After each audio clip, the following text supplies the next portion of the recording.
বাঁকুড়া ইউনিভার্সিটির ষষ্ঠ সেমিস্টারের প্রোগ্রাম কোর্সের অন্তর্গত ডিএসসি বাংলার সিলেবাস এবং সাজেশন সম্পর্কে আমাদের আজকের এই স্পেশাল ভিডিও। সিলেবাসের অন্তর্গত কোন কোন বিষয়গুলি কিভাবে পড়তে হবে সে সম্পর্কেও আজকের এই ভিডিওটিতে আমরা ডিটেলসে আলোচনা করব। তো যাই হোক, শুরু করছি আমাদের আজকের এই স্পেশাল ভিডিওটি। এই হচ্ছে আমাদের সম্পূর্ণ সিলেবাস, ষষ্ঠ সেমিস্টারের বাংলা ডিএসসি পেপারের যে সিলেবাস হবে। তো এখানে দেখো শুরুতেই লেখা রয়েছে যে কোনো একটা পত্র সম্পর্কে পড়তে হবে। সেমিস্টার 5-এর ডিএসসি 1 নির্বাচিত বিশেষ পত্র। আমরা যদি একটু উপরে আসি, জাস্ট একটু বোঝার জন্য, উপরে যদি আসি, উপরে আমাদের পঞ্চম সেমিস্টারের সম্পূর্ণ সিলেবাস কিন্তু রয়েছে। এখানে দেখো, এখানে আমাদের পঞ্চম সেমিস্টারের সম্পূর্ণ সিলেবাসটাকে তোমাদের সামনে উপস্থাপন করছি, জাস্ট একটু বোঝার জন্য। একটা বিষয় এখান থেকে বুঝতে হবে।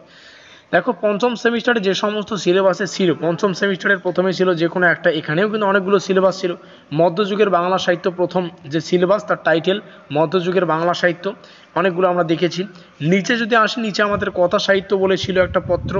আরও যদি নিচে আসে, নিচে আমাদের রবীন্দ্র সাহিত্য পত্র ছিল। এগুলো কিন্তু পঞ্চম সেমিস্টারে।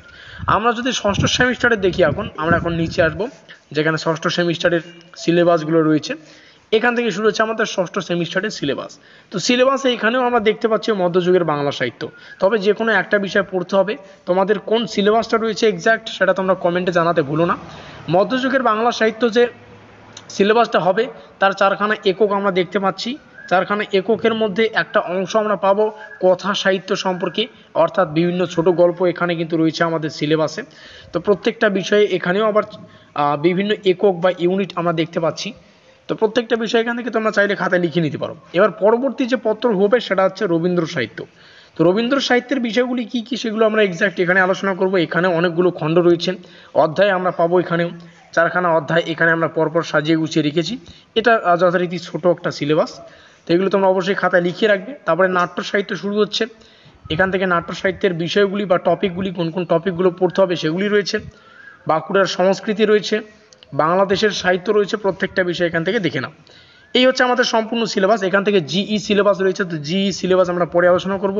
আমাদের আজকের যেহেতু আলোচ্য বিষয় হচ্ছে ডিএসসি পেপার, তো ডিএসসি পেপারের সম্পূর্ণ বিষয় তোমাদের সামনে উপস্থাপন করে রইল। আমাদের আজকের এই স্পেশাল ভিডিওটি এই পর্যন্তই।